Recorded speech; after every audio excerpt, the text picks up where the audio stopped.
Seth plays tennis, and probably could have been asked by all other sports out there in North Lake, hey, please join our team, join our team, join our team.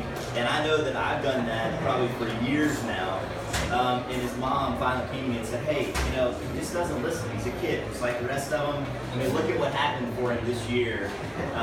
He could have been doing that, 2 or 3 years ago, but he just doesn't apology. I'm sorry. No, I mean, I think God works it out for the best, and I think this is the right time for you to be on the team. So I appreciate that you joined the team. And Seth is a perfect example of what I try to tell runners or people that don't run all the time. You just never know. Until you get out there, until you start practicing, until you start running in a few beats, you really just never know how good you are. And a lot of kids, will come to me and say, I can never run on the team, I never will. There's no way I could ever do that and be good at it. It hurts too much. When we run in practice, in my other sport, I'm way behind. But I try to convince them, and it's very difficult, that when you put in a little bit more training, you just never know what can happen for you. And Seth is a perfect example of that. He came out this year, and I remember the first meet that he was at, actually, was the Christian Brothers invite, the one that was at Money Hill. And he was standing on the starting line. He was excited, but he was like, so how does this work? How do we do this? We're going to start here, and I just run right that way.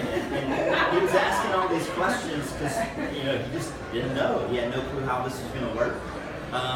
But I think that in the back of his mind, he thought, hey, what if I'm at the lead of this whole thing too? Like, where am I going to go then? And I think that's the way that he thought all season. If I'm going to be out in the front, I need to know where this course goes. And that's the mentality that he brought to the table. He always had this belief that today I'm going to do really, really well. I'm going to be consistent like I always have, and I might run my best time. There's a level of confidence there, and I think it truly paid off for him. He ran really, really well this season, and I think that it elevated the whole team, to be able to run with him. And at practice, I know that it elevated the team because some of the intervals that he was able to run this year, I run with the team, and I can't do that anymore. And so I was glad that he was able to kind of take it that next step. And some of these guys would try to run with him in practice, and I think that's really good. And so I'm hoping and praying for Seth over the next year because just as I've said, if Izzy runs next year, she will definitely be my team captain because that's the type of person that she is. And if Seth runs next year, he's that type of person as well, and I'm hoping he will be our team captain on the season, on the team next year. But I have a few things, that I thought about. It is amazing, of course, that it's his first year in this, and he really didn't know a lot about the sport. But he is definitely the MVP for the team this year. It's a big deal. Not just the talent that he has, because if we took that away and he ran in the 20s, let's say that he ran 21 minutes this year and that was his best. His attitude, his drive, the way that he encourages others, just his excitement, for the sport.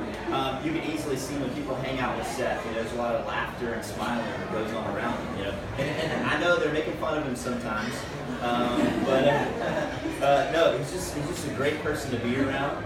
And so this is not MVP just because of his times. I mean, he's MVP of the team because of what he does, when he's in the room.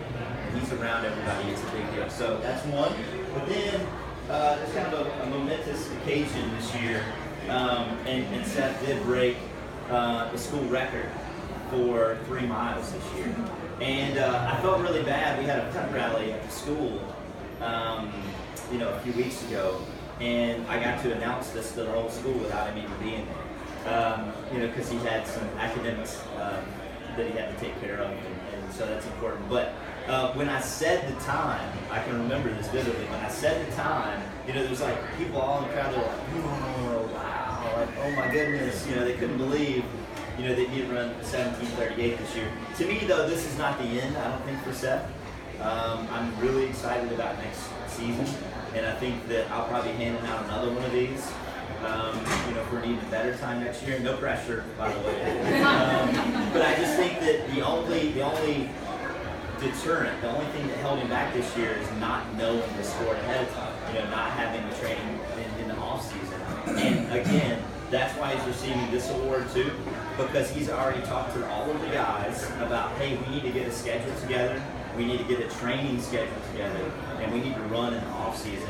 And this is where we can be if we train. I mean, like, who's already setting all of that up before the end of the season ever came. So it's a big deal for Seth to be on the team. But Seth, thank you. Why don't you come on up here?